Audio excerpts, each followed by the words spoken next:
2012, le jour d'après, Independence Day. J'adore tous ces films catastrophes de Roland Emmerich, j'adore Roland Emmerich. Alors forcément, quand il en annonce un nouveau, je suis tout hypé. Qu'est-ce que t'en penses, Jean-Claudette? Bonjour à tous et à toutes fans de cinéma, c'est Esprit Z, j'espère que vous allez bien, bienvenue dans une toute nouvelle vidéo réaction, et aujourd'hui, comme vous l'avez vu dans le titre, nous allons réagir au teaser de Moonfall, qui est le tout prochain film de Roland Emmerich, qui sortira le 9 février 2022 au cinéma. Et au casting de ce film de science-fiction qui verra la Lune s'écraser sur Terre, on retrouvera notamment Halle Berry, Patrick Wilson et Michael Peña. Synopsis. Une force mystérieuse fait sortir la Lune de son orbite autour de la Terre et l'envoie à toute vitesse se cracher sur la planète bleue. À quelques semaines de l'impact, et alors que tout le monde est au bord de l'anéantissement, Geoff Waller, cadre de la NASA et ancien astronaute, est convaincu qu'elle détient la clé pour nous sauver tous, mais seul un astronaute de son passé, Brian Harper, et un théoricien du complot, Casey Osman, la croient. Ces héros improbables vont monter une mission impossible de dernière minute dans l'espace, laissant derrière eux tous ceux qu'ils aiment. Une force mystérieuse, tiens, est-ce que ce serait des aliens, des extraterrestres, ou une intelligence artificielle? Nous allons le voir maintenant tout de suite, lumière, moteur, ça tourne, arrêt, action. Sarah, qu'est-ce que tu penses des films de Roland Emmerich en général? Food. Les effets spéciaux sont vraiment incroyables. C'est du pur divertissement de film catastrophe. Le film et les personnages sont cons, mais putain, qu'est-ce que c'est beau. Le dernier que j'ai vu de Roland Emmerich, c'était Midway, et franchement, j'avais bien apprécié. Transition, souris...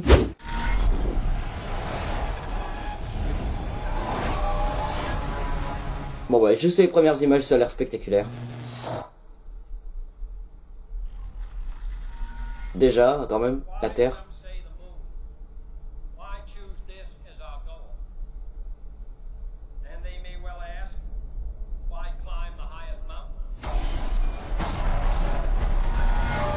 Ils vont envoyer dans l'espace, ouais. Oh là là là là là là là là. Ça c'est Halle Berry. Oh là là là là. Oh c'est géant. Oh là là. Oh, oh, oh, oh. Ils ont aucune chance. Patrick Wilson, il est là. Oh là là là là là.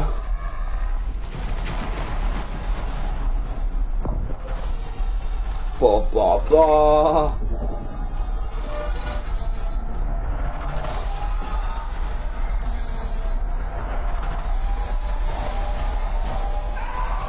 Qu'est-ce que c'est que ça?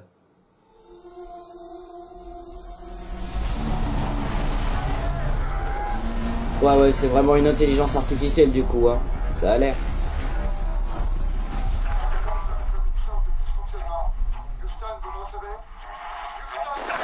Houston, est-ce que vous me recevez? Quand Independence Day rencontre 2012, ça va être ouf! Je sens que ça va être énorme, et on va regarder ça image par image parce qu'il n'y a pas énormément d'images. Bon, la première image qu'on voit dans ce teaser, c'est forcément la Terre, mais énormissime, qui remplit tout le cadre, et la Lune qui arrive en son sommet, mais comme une menace énormissime, et franchement, voir la Terre juste à côté de la Lune comme ça, franchement, les dimensions, c'est... Ah, ça fait peur, hein! Cette planète bleue et cette Lune rouge arrivée comme ça, c'est vraiment digne des enfers. Les autres images, on voit des astronautes qui sont sur le point d'être envoyés dans l'espace, très certainement sur la Lune. On retrouvera d'ailleurs la navette spatiale un peu plus tard dans le teaser. D'ailleurs, je pense que c'est dans la navette spatiale que l'on voit Halle Berry sur la prochaine image. Les deux mecs qui sont en train de discuter dans un bar pendant qu'il y a des petits problèmes de courant électrique, c'est Patrick Wilson avec à ses côtés John Bradley qui joue Sam dans Game of Thrones. Et du coup, je pense que Patrick Wilson va jouer l'ancien astronaute alors que l'autre va jouer le théoricien du complot un peu geek. Grosse image avec la Lune qui emporte tous les débris de la Terre et dont les météorites détruisent les satellites en orbite. Dans cette grosse destruction et le fait que la Lune racle la Terre, ça fait vraiment très Independence Day 2. Et si vous me demandez mais pourquoi est-ce que la Lune ne va pas s'écraser directement contre la Terre? Parce qu'il y a la gravité, hein, il y a un peu de réalisme là-dedans. La Lune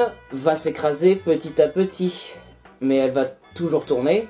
Parce qu'il y a quand même l'attraction gravitationnelle. Juste deux planètes qui se rentrent dedans comme ça se fait pas. On a une nouvelle image de cette navette spatiale et donc du coup s'approche de la Lune qui part en débris mais énorme. On a une image d'un couloir assez technologique, assez moderne, assez futuriste. Probablement l'endroit des aliens ou de l'intelligence artificielle comme je l'ai dit. Mais en vrai je vais l'expliquer un peu plus tard. Je pense que c'est plutôt une intelligence artificielle parce que c'est trop épuré pour que ce soit un truc extraterrestre. Alors si ça se trouve, comme Independence Day 2, c'est une intelligence artificielle extraterrestre. On a droit à une une fuite de personnages en voiture alors qu'ils sont encore sur Terre et que tous les débris de la Lune s'abattent sur la ville. Je pense qu'ils ont aucune chance, mais c'est quand même une référence assez poussée à son précédent film 2012 parce qu'il là aussi il y avait une fuite en voiture à travers Los Angeles et franchement c'était très cool. Et forcément du fait de l'attraction gravitationnelle entre la Lune et la Terre, les eaux vont se soulever mais d'une force incroyable. Ah ouais, là c'est pas les tsunamis de 2012, c'est vraiment pas les marées de l'océan Atlantique, là c'est vraiment... on t'aspire l'eau. D'ailleurs, il y a un type dans un hôtel qui tombe à cause de la force de l'eau, qui arrive à entrer par une porte ou un ascenseur. Ça fait un peu Titanic, non? On voit Patrick Wilson rapidement dans la navette spatiale, qui est dans une sorte de vaisseau technologique, je n'en sais rien du tout. Ça fait assez Matrix, ça. Alors là, c'est vraiment un très beau plan. La navette spatiale en orbite avec ce qui ressemble peut-être à l'ISS, et en arrière-plan, il y a la Lune qui, par la force gravitationnelle, est en train de t'enlever tout un océan de la planète. Et c'est vraiment très beau. On dirait un plan de mélancolia, c'est fou. On a un plan d'Halle qui semble être dans une station de contrôle, à Cap Canaveral peut-être, là où ils vont lancer la navette spatiale et là où se produisent quelques débris, je ne sais pas ce qui se passe. Est-ce que la force gravitationnelle de la Lune fait péter les canalisations, comme elle a une influence électrique et sur les eaux? Est-ce que ça arrive ça aussi? Je sais pas. On a un plan de Michael Peña qui est très certainement dans une voiture, ou ailleurs, j'en sais rien. On a un plan de plusieurs météores, certainement des débris de la Lune, qui commencent à s'écraser en pleine chaîne de montagnes. Alors soit les personnages seront en plein pays chinois, exactement comme à la fin de 2012, soit c'est juste des plans un peu par-ci par-là de la Terre qui se fait bombarder. Je sais pas ce que c'est. Ce n'est pas une planète, mais ça a l'air d'être une masse informe, un peu fluide. Je ne pense pas que c'est un extraterrestre, hein. Je pense vraiment que c'est une sorte d'intelligence artificielle qui est uniforme, mais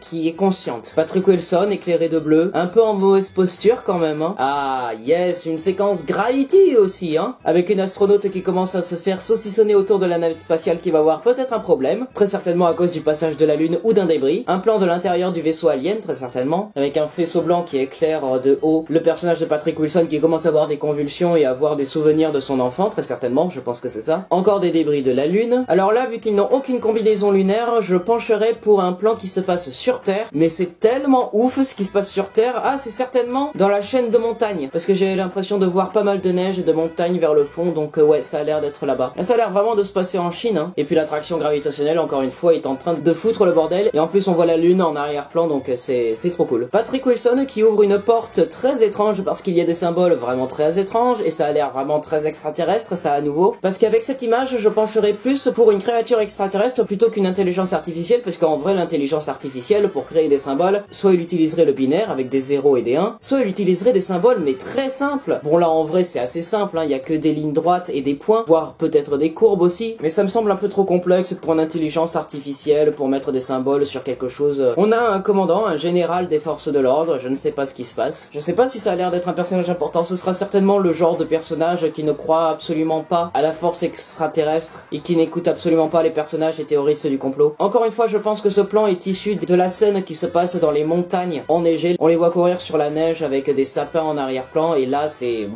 la boule de feu qui te ramène sur la gueule un putain de sous-marin. Bon, apparemment la navette spatiale va se faire recueillir par cette intelligence artificielle ou extraterrestre, parce qu'il a l'air un peu dans les vapes, Patrick Wilson, alors qu'un faisceau vert est en train de l'illuminer. Et là, ça y est, c'est la fuite de ce qui reste de la navette spatiale, et ce qui la poursuit, c'est vraiment une masse énormissime, ça a pas l'air d'être un extraterrestre, ça. Non, non, je pencherai plus pour les micro-robots de Hiro Hamada, il faut appeler tout de suite les nouveaux héros. Et il semblerait que Halle Berry soit parmi ceux qui seront poursuivis par cette masse énorme. Non mais regardez ce plan, c'est sûr que c'est un truc technologique hyper avancé, d'un genre assez robotique. Et en plus, cette technologie est sur le point de tuer un astronaute façon facehugger. Là encore, on dirait soit un plan à la Blade Runner, soit un plan à la Matrix. Un plan, mais vraiment incroyablement grand, parce qu'il y a la navette spatiale en tout petit rikiki au centre de l'image, mais le niveau de machinerie est immense. Et voilà pour l'analyse d'image. Et même si ça sort que le 9 février 2022, je peux déjà vous dire que le même jour au cinéma sort le tout nouveau film de Kenneth Branagh, Mort sur le Nil, qui est la suite des aventures de Hercule Poirot après le crime de l'Orient Express, et sort aussi le film d'animation Steve Bête de combat, dont le premier teaser date d'il y a plus de 1 an, c'est ouf. Voir Moonfall au cinéma dans une grande salle pour pouvoir me délecter de cette planète bleue qui va se faire démonter la gueule par la Lune. On ne regardera plus le ciel de la même manière après ça. Très hâte de voir le prochain Roland Emmerich, du coup en 2022, et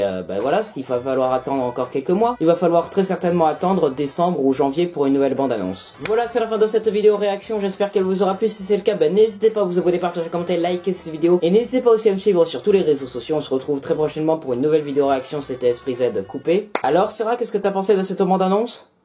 Food. Ouais, ça va exploser de partout, franchement. Les gens qui travaillent sur les effets spéciaux pour Roland Emmerich, ils doivent suer du cul au montage, putain. Non, vraiment très hâte de voir Moonfall et de me délecter de toute cette ampleur de catastrophe. Et de voir à quel point le film est con, le scénario est débile, mais j'ai hâte de voir tout exploser.